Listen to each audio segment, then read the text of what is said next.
پښتون افغان چینل درنو لیدونکو سلامونه او مینه مې ومنئ. نن را سره خوږ ملګری ادیب لیکوال ښه ترنم کوونکی بشیر احمد شاهین میلمه دی. دی به تاسو ته ترنم کوي. هیله لرم چې خوښ هم شي او په مینه یې واورئ. د زړګي سره ناچاري دا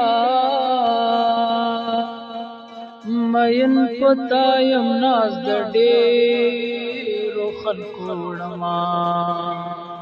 یا په مخ دې پشم د خپلو دې زما ګمان د ملغلرو پیدا ځنا او چې ښکلو سترګو ته یې ګورم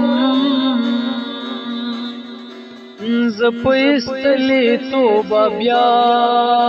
پښیمانه شمه یا په خوله دې سم راته ونه وې په فریدلې سر دې زه نه پوهېدمه ستړي ژوند ستړي قصې دي لالیه مې غږوه ژړا راځي نه او بیا به د کلي منځ ته ناځم د کلي منځ ته لیونۍ ورتېدنه جانان په حسن زورور دی د زورورو لارې چا نیولې دي نه